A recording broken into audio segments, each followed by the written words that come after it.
Hello, I'm Jeremy Popkin and the chair of the Jewish Federation of the Bluegrasses Yom HaShoah Committee. And we're very happy this year to have with us for our Yom HaShoah featured speaker, John Rosenberg, a longtime social activist in Eastern Kentucky. And participating in this interview with me is Arwen Donahue, who is known to many of you as the editor of the wonderful collection of Holocaust survivor testimonies, This is Home Now, about the Holocaust survivors who settled here in Kentucky. So Arwen, I'm going to ask you to introduce John, and then you and I will alternate asking him questions about his career. Thank you, Jeremy, and thank you, John, for joining us today. It's wonderful to see you. I'm going to read a short bio of you, and then we can jump into the interview part of the section. So, John Rosenberg was born in Magdeburg, Germany in 1931. His family obtained passage to the United States in February of 1940 on one of the last ships to leave Holland before war broke out. Most of John's extended family was murdered during the Holocaust. After arriving in the United States, the Rosenbergs ultimately settled in Gastonia, North Carolina. John served in the US Air Force and earned a degree in law. Through most of the 1960s, he worked for the Civil Rights Division of the United States Department of Justice, involved in many crucial cases regarding desegregation and voting rights for Blacks in the South.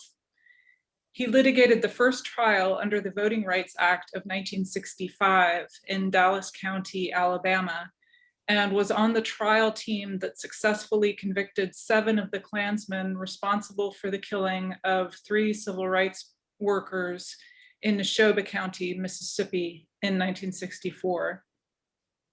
In 1970, John and his wife, Jean, moved to Prestonsburg, Kentucky, where John helped to establish a public interest law firm that focuses on systemic issues of poverty in Appalachia and provides free legal representation to poor persons.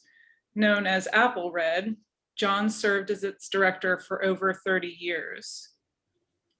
John retired from Applered in 2002, but remains highly active in his community.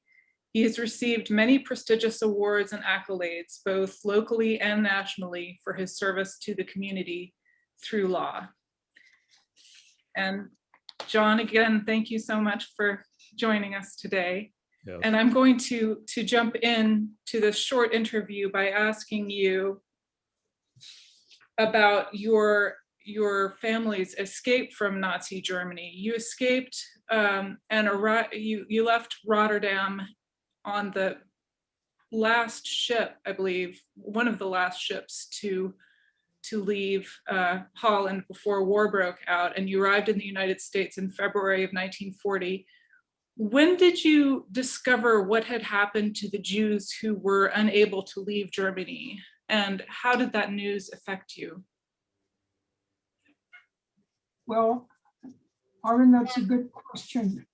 In my family, I've been thinking about whether when we really learned that most of our relatives were murdered and had gotten killed. Of course, I was in 1940 when we came, I was a 9-year-old. And so I don't know that it was a topic of, well, I think my father and mother were certainly hoping that more of the family would be able to get out.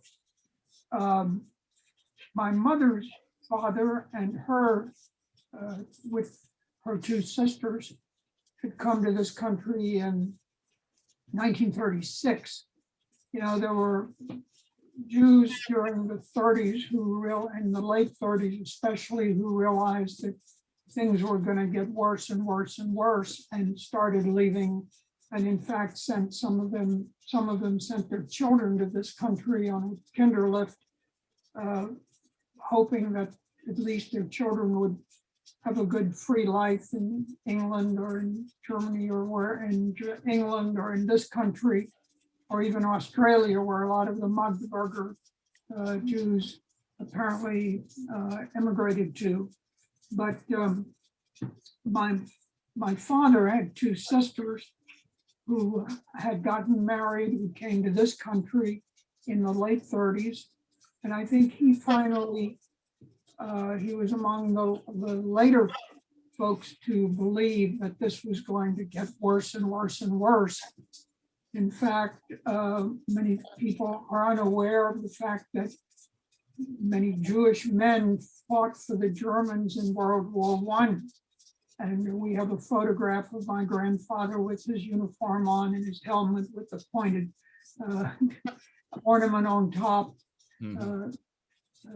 That my mother has. But in any event, I think I just say that because there are substantial numbers of German Jews in the 30s until things kept getting worse, who thought, as we do in this country, that they were Germans, we're Americans, and their religion happened to was Jewish. And until this hate became more and more public, including desegregation in schools, so that my dad was among the last, I think, to get his papers and try to get things in order before hoping to come to this country. Of course, there was the Kristallnacht episode and our trip to going to Holland. But I spent, in fact, during the time that after Kristallnacht, I don't know when we would otherwise get to this in this presentation, but they sent me to Frankfurt, Germany to be with my father's sister's family. There was a cousin my age, and I spent 2 weeks with the time my dad was in the concentration camp with them. And then we went back to Magdeburg and went to Holland, and I'm not sure that they knew that family, when they learned that the family was killed. And that's true.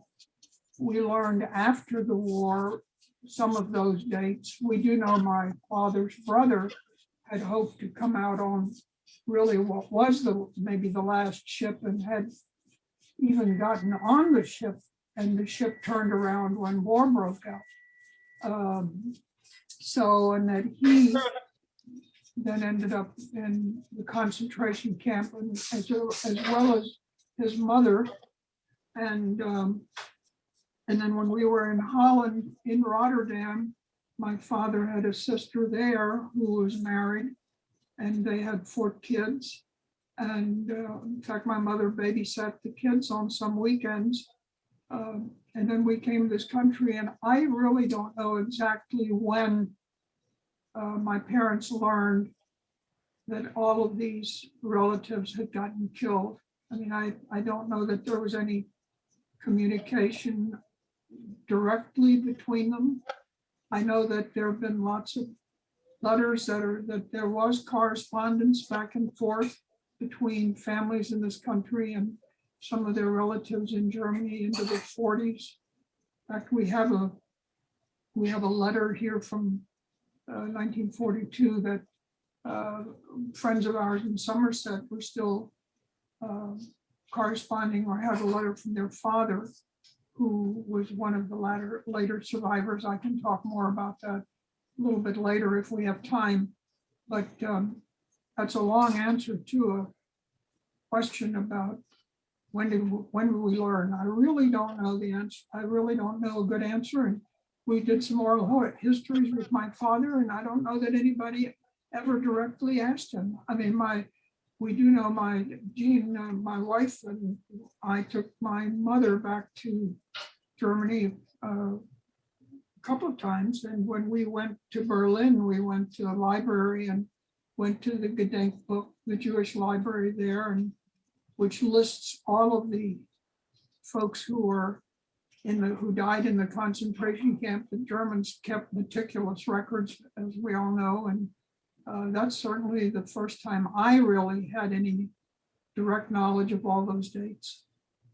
I think one thing your answer reminds us of is the terrible uncertainty that hung over Jews in America who had relatives in Europe for years, often not knowing, hearing these terrible stories and not knowing what might have happened to their relatives. Yeah, in fact, Yeah, we learned my uncle was married when during the time he was in the concentration camp at Auschwitz, and he had ran the leatherworking shop there, and we met his widow after the war when we were in Israel. She had remembered a wonderful woman who by then had remarried in Israel, but he just didn't have any direct information during those years, and I don't think they had any information,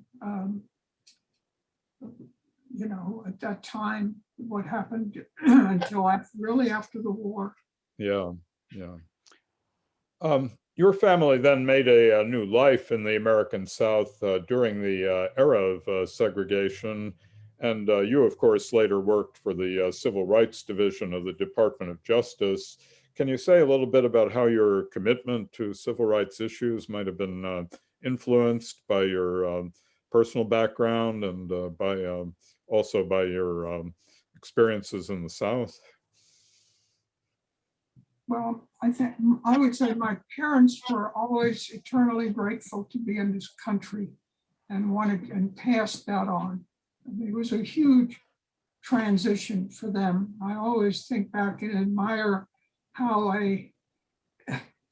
my mom and dad, who were basically lived a middle class life in Germany. They were a young couple initially, and I told you I have one of the pictures on a short PowerPoint is my mom walking through the park with my brother and with me, and they were well known in the Jewish community and had a lot of friends. And so to think again about how uprooted they were and came to the United States, barely speaking English, I think. Yeah. At that time, and then my father then being plunked down in the middle of the Southern Jewish community, a segregated community. I don't think I'd ever see anyone who was Black in Germany. I don't think just didn't happen. But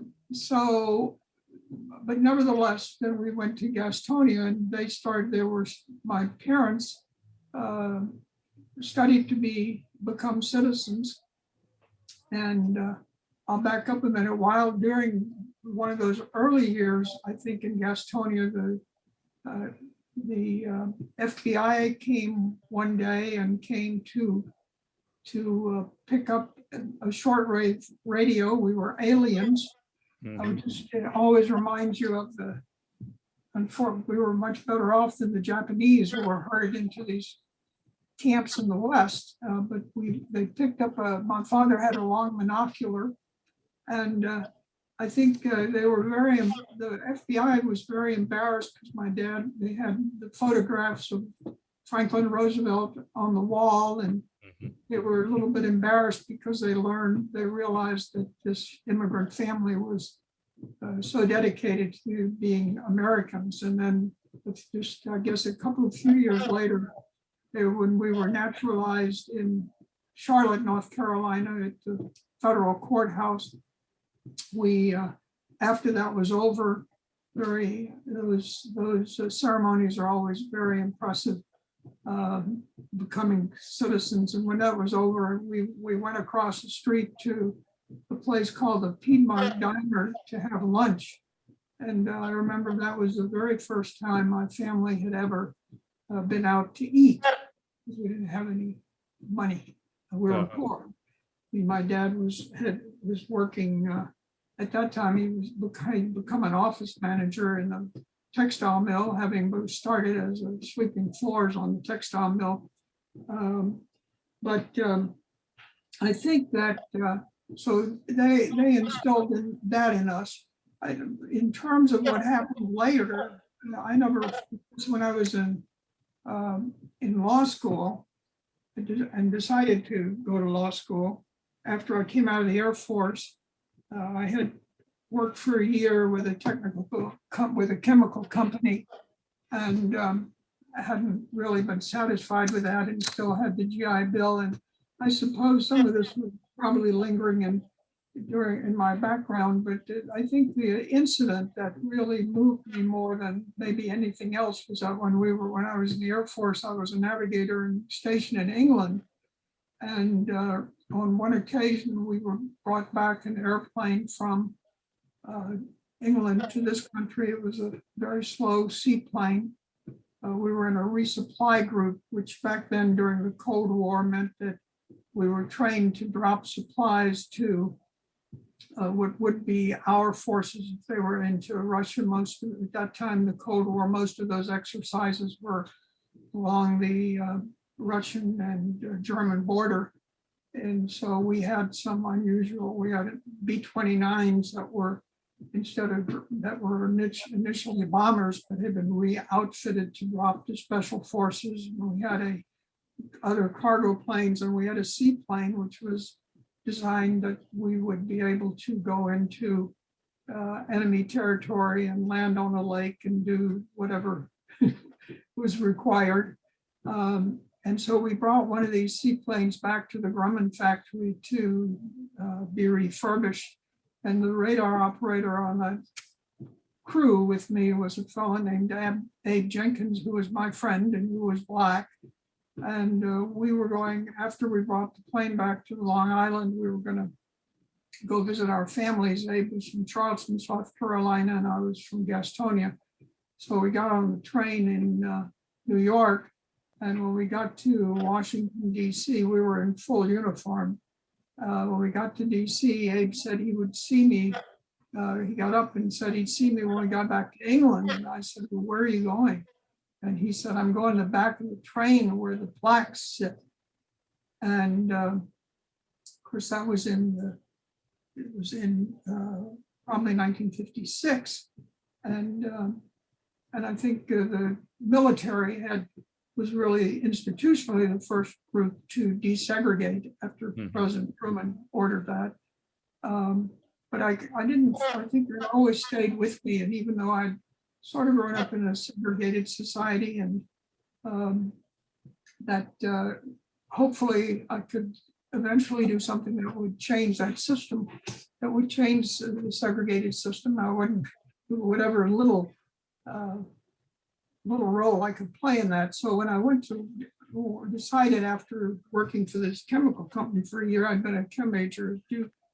I went to law school, and thinking at that time there were only 5 other Black law students, one of whom was a fellow named Julius Chambers, who was Black and who turned out to be number 1 in our class. And he and I became very good friends, and he ended up working for the NAACP Legal Defense Fund. And so we, the topic of civil rights was one we often spoke about. And the 5 Black law students at Chapel Hill in the law school at that time still had a pretty difficult time. It was a very conservative student body, and many of these folks have not really eliminated their racial backgrounds themselves, their thoughts about race and segregation. I mean, it was still much of an uphill climb, and I admired the Black classmates in my class. And Julius, and I admired Julius, became a well-known civil rights lawyer, and started the first, I think he worked for the NAACP Legal Defense Fund, and then he started the first integrated law firm in Charlotte, argued the Charlotte busing case, and became chancellor, I think, at North Carolina A&T, and the Poverty and the Civil Rights Center at the University of the Law School was eventually named for him. But I think that incident sort of propelled me to choose what I hope would be able to do, and it was fortunate that I could then end up in the Civil Rights Division at the Department of Justice and spend a few years of my life there. Well, John, you just answered my next question, so that was Yes. very prescient of you. Maybe, should we move ahead then to? Well, actually, I just wanted to follow up on the second half of my question, which was your reflections, John, on what lawyers can contribute to civil rights work. Oh, I think there's an amazing amount of work they can do. I mean, our system in this country, and what we have to be grateful for, is the rule of law. And sometimes the pendulum swings in the wrong direction, but whether you're representing an individual in a police brutality case or whether you're arguing in the United States Supreme Court, we are all lawyers. As lawyers, we're dedicated to the rule of law and our system of justice in this country. And so to me, it has been important, and I've spent the 30 years at Appalachia and the time before it, that there is representation in the courts for everyone, regardless of their ability to pay. But I think we see every day, and during the Trump administration and afterwards, how important the rule of the courts have been. And you could argue about the way we choose our justices and which way the Supreme Court swings. But I think you have to say in the end that how important, let's say, the judges were in rejecting all of these what we would call fake law school lawsuits by the Trump administration. And that was, you would have to say, that's to the credit of the United States Supreme Court in holding the line, even if those justices were appointed by President Trump himself. So I think lawyers have a very unique role. There are limits. I mean, I think the work of the Civil Rights Division in some ways has always been a little bit undervalued, because many of those cases that we brought challenging the literacy test and took years to make their way up. But while that was going on, and that effort by the United States, I think, emboldened Blacks locally, and the SNCC and the various activist groups that had started to come up in their work, knowing that when something terrible would happen, that the department would be there, and that we would investigate and prosecute cases like the case in the civil rights against the murderers of the civil rights workers, and lesser ones, and that the country was behind them. Now, mind you, they wanted us to do much more. They wanted, and for good reasons. They were looking for more protection from the government. The Blacks in the South were very courageous. Those early folks who went up to register to vote who put their lives on the line, and certainly all of their jobs on the line. People like Fannie Lou Hamer and others who really were so courageous in what they did. But I think the rule of law was the guiding stick, and that eventually, I think the role of the government in supporting this social justice and racial justice movement made a lot of that possible. And even though, probably the Selma March and those activities really helped spur on the Voting Rights Act of 1965, and finally gave the big push to get all that for it to happen. It was important that lawyers were behind the scenes doing the work that needed to be done. Yes, and I've mentioned before when we've talked that one of the young people you inspired to go into civil rights law was my own sister, Maggie Popkin, who was an intern at Appalachia with you in 1978, and then had a career working to protect refugee rights with people from Central America. One question. I was very proud to read her history after you and I spoke, and Yeah. I remembered her the summer that she was here, and one of our lawyers was with at that time, Karen Jones, was the Real World String Band, was a good friend of Maggie's, and so that was, yeah, we've had some terrific law students and lawyers at Appalachia. Yeah. And the next question we wanted to ask you, for 50 years, you and your wife have worked in Appalachia. And what do you see as the special civil rights issues that you've been able to contribute to in this region, particularly of our own state in Kentucky? Well, I mean, to me, the issues that are surrounding poverty are very similar to those involved with racial justice. I mean, when there's such a great wealth disparity between folks who have everything and folks who have very little in this area, and so much of that was brought about by the single coal economy here, and so the issues around mining, the environmental issues around mining, the black lung disease, which came for folks who spent their lives working underground, the fact that many of the profits from coal mining went out of state.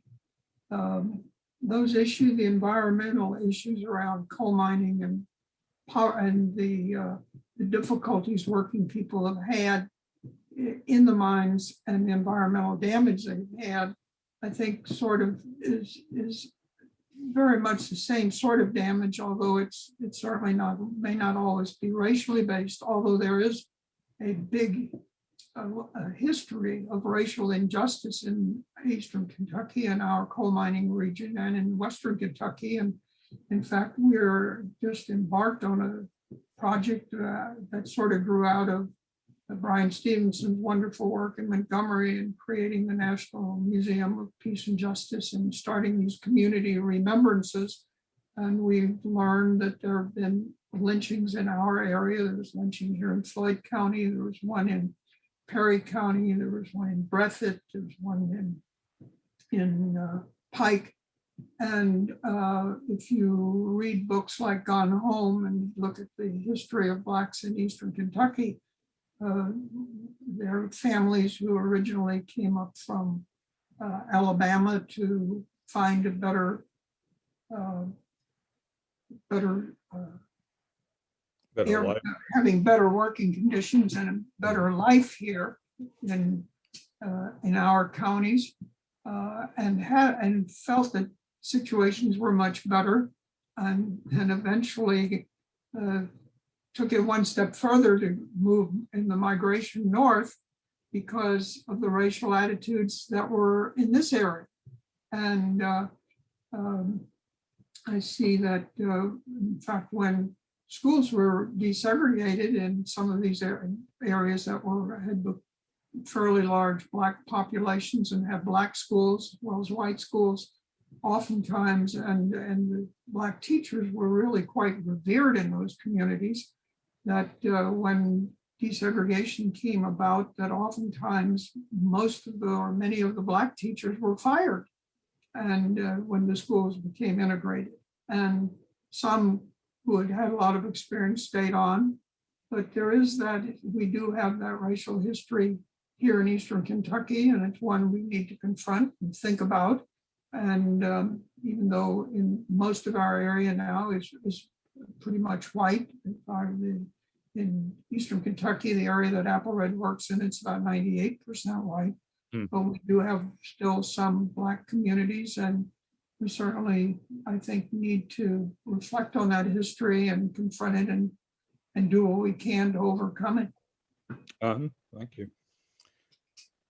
And John, looping back to the subject of the Holocaust, Kentucky now mandates Holocaust education in schools throughout the state. In your experiences speaking in schools about the Holocaust, how have you found that students engage with the subject?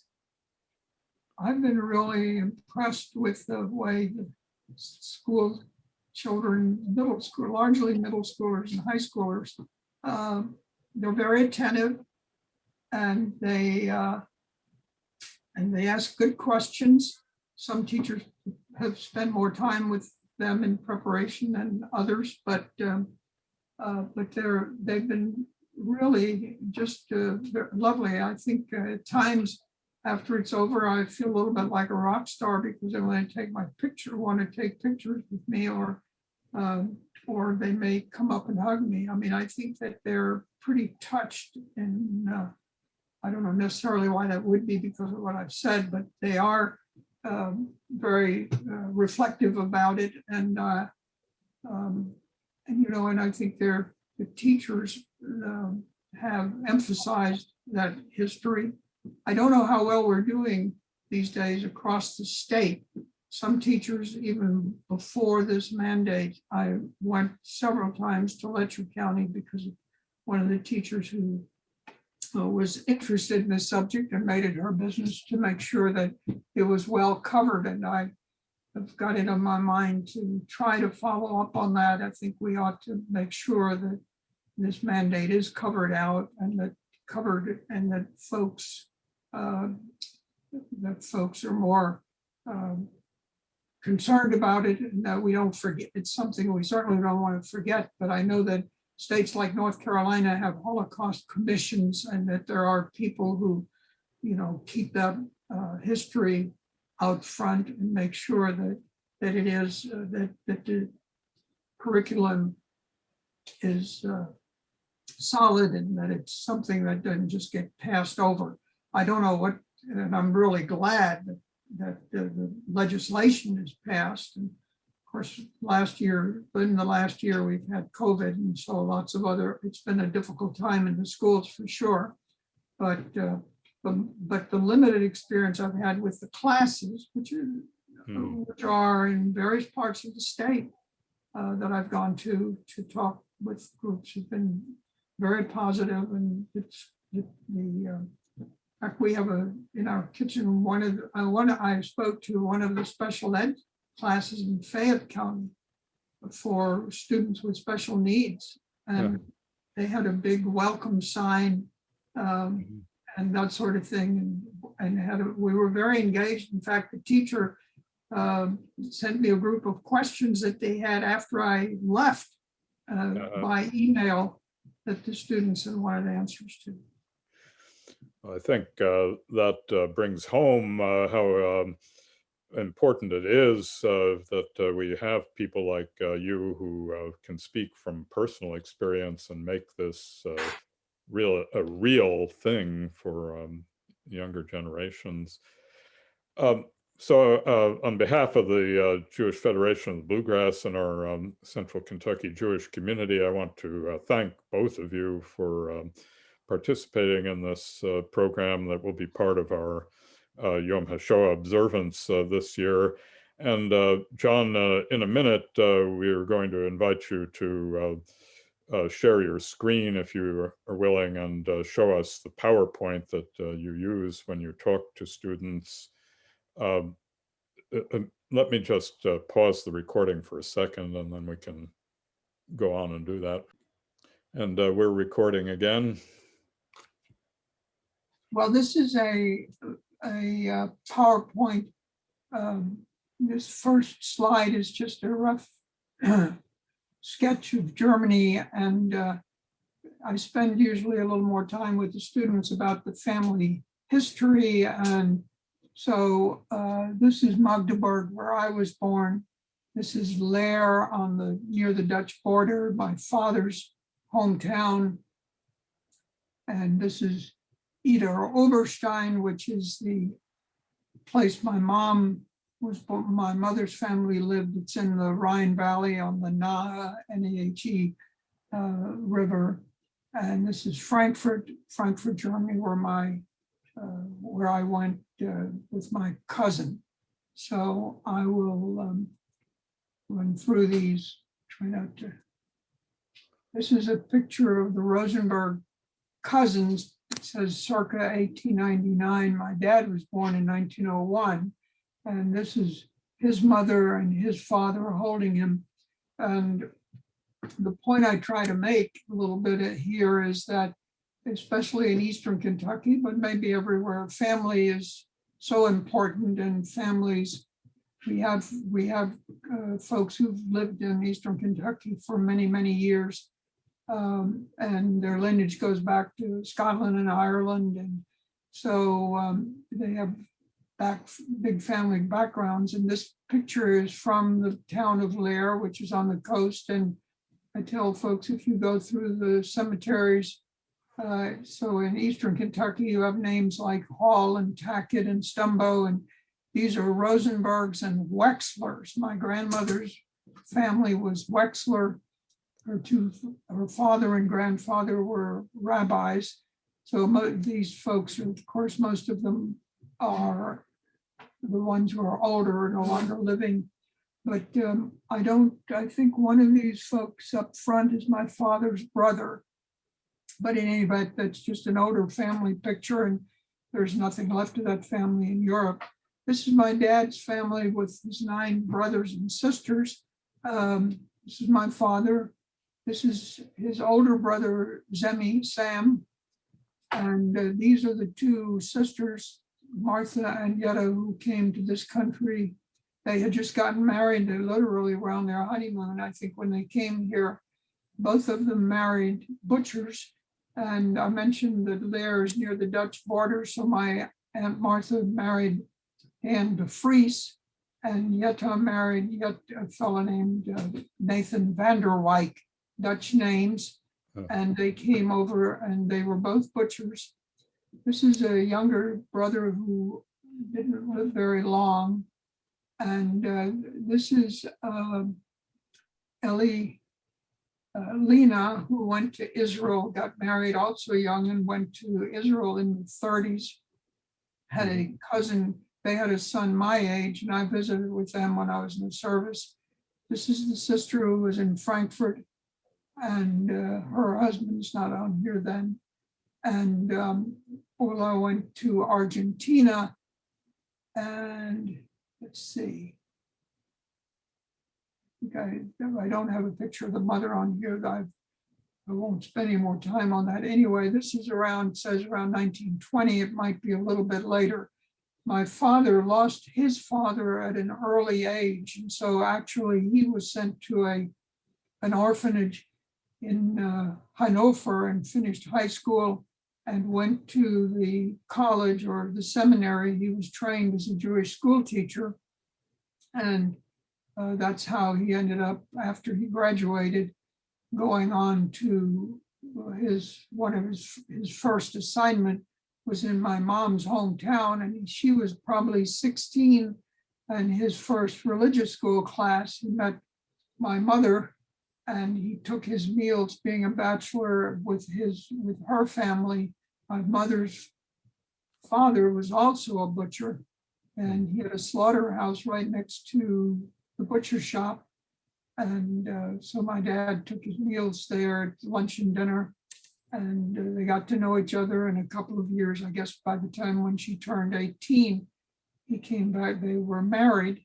He had, in the meantime, had gotten a job in Magdeburg, a larger congregation, and they moved there as a young couple. This is a copy of the cover of the phone book, and then an inside page of the phone book from Magdeburg. And it says up here, Lehrer Rosenberg, you can't see it, but teacher Rosenberg, and the address Zweise Schulstrasse, the School Street, 2C. And it's sort of a document that demonstrates that we really did live there. Yeah. The students hear about Holocaust deniers and that all of this is just made up. Well, obviously it's not made up. And here's the picture I mentioned when we spoke earlier. That's my mom and me and my brother. Probably, it looks like I'm probably about 5 or 6 by then, and mom and her going out in refinery on a walk through the park. This is me on the first day of school, which was always a big day in Germany. They gave you a bag full of goodies and school supplies. My recollection is it says that it's called also an Ostertüte, which is Easter bag, and I don't know that school started at Easter. I need to find that out. But in any event, I always tell kids that this is a big day when you start school in Germany. Now, I would have been 1936 or 37 when Hitler also said Jewish kids and non-Jewish kids can't go to school together anymore. The schools are segregated. So my father and one other teacher started the school for Jewish kids in Magdeburg, and I was actually in his class. I'll drop back down an extra slide. This is on Kristallnacht, which was November 9. We were by that time, at that point, we were living in a apartment that was in the building adjacent to the synagogue. It was my father, after school, also worked for the Jewish welfare system, which had an office next door to the synagogue. And we were living there. Then when during the middle of the night, we were rousted out of our apartments by the Nazis and told to go out into the courtyard. And they went into the synagogue and first took out all the prayer books and made a big bonfire in the yard and where we were standing. And there was a guard who had his rifle or whatever he was carrying. And my mom asked him if they were going to kill us. And he said he didn't know. But what they did do was to dynamite the synagogue. They didn't burn it down, apparently, because we were told there was a hospital next door and they didn't want to damage the hospital. So this is a photograph that was taken, I guess, the next day. My nephew, who teaches at the University of Oregon, I think became a befriended, or he's a historian himself, and the archivist in Germany in Magdeburg, when he went back, had a lot of these pictures that must have been taken. But I didn't remember this quite well. I went into the synagogue the next morning, and after I got up, and it was pretty well imprinted on my mind. I might mention that what happened after that, they eventually let us back into the apartment, but they'd torn it up pretty badly. And the next morning, and then my mom and dad put a mattress on the kitchen floor for me. And then when I woke up, there was a rap on the door and the Nazis came to arrest my father. And then mom, like a good Jewish mother, asked him to wait so she could make a sandwich for my father, and they did, and they didn't wait very long, and so they took him off, and mom finished the sandwich and said, "Here, you take it to your dad," and I ran after him and gave him the sandwich. So that group of men, of about 125 men, spent 16 days in Buchenwald. They first took them to jail in Magdeburg, and they all thought they were going to go home, but they crammed them into a couple of jail cells for a couple of days, which was pretty bad. And then they took them to Buchenwald. And it was a pretty horrific time. My dad didn't like to talk about those days, but they lost about 25 of their number. Either several went mad and some, I guess, ran into the electric fence, but they managed to get through it. My father always just said he was determined to live through it. And during that period, I was sent to, as I mentioned, to Frankfurt, and my mother brought my brother to another family, a family of a babysitter who they had lived upstairs above us. It turned out the babysitter's brother had been sent to this country on a kinderlift, and the brother joined the military and then got married. He married a British, eventually ended up, he was with Patton during in Europe, and then he went in Germany during that campaign and came back to England, and then met an RAF, one of the women who was working for the RAF. They got married and came back to this country, and had 3 daughters. And in the last couple of years, we learned the daughters, 2 of the daughters were actually in Kentucky. And when I mentioned the letters earlier, one of the daughters is a psychologist, is Julie Fox, is in Somerset, and her sister Nancy Wright is in Lexington. And so we've become very good friends, and they had some correspondence with their father. I'm sorry, were you going to say something, Jeremy? No. Oh, so this is the document that released my father from the concentration camp. There was an earlier picture. Here's another. This is a picture of the Holy Ark.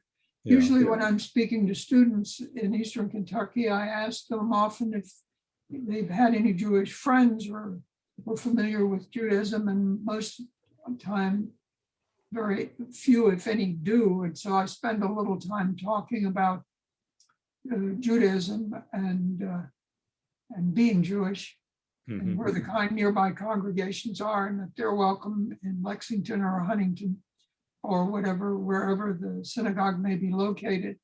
So these are some additional pictures of damage that was done to the offices at the synagogue. This is a picture of the memorial in Magdeburg, which is where the synagogue did stand. Many communities have a memorial like this. There are really the German Jewish population from those days is really gone. It was pretty much annihilated during the genocide. And in Leer, there was but a lot of the communities have welcomed back some of those Jews who are still alive with their children. And we went back to Leer. My father never was interested in doing that, but we took my brother and my cousin and I went back on one of those visits and went to there's a butcher shop that his uncle ran, and we went to Meppel, where my father's mother lived until the late 40s, when she was picked up and also taken to the concentration camp. But in that community in Leer, they had in the city hall dedicated a conference room to the former Jewish residents and some of that history. And the city authorities arranged for some tours for us, and people were very welcoming. And other communities have done that as well, to try to make that history, keep that history alive.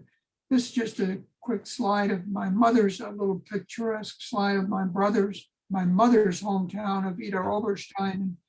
There's a church that was built into a mountain called the Felsenkirche, which has a little story attached to it. A young man who was in anguish because his girlfriend had left him, jumped off and landed there, and they built the church where he landed. There's more. Oberstein had a Jewish congregation also.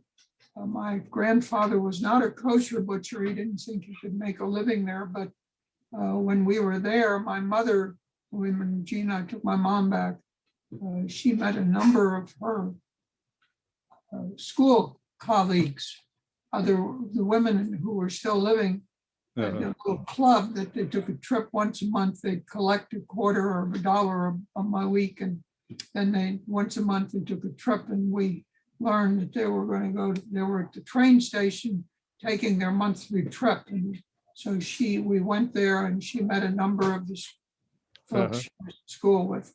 So anyway, that's a quickie tour. If you have any questions from that, I'm glad to answer them, but that's really about it. I don't have any slides on there really of my mother's family. Yeah. I think my brother and sister have some of those, and one day I want to incorporate them, but that's the slideshow. Yes, and these are really precious documents, and again, bring home the fact that these were just ordinary people whose lives were torn apart by hatred and the events that we're commemorating on Yom HaShoah. Well, thank you very much, John and Arwen, and we hope that this time, the second time has been the charm, and that this is properly recorded, and I will, of course, let you know immediately after I check it out. So I'm going to stop the recording now.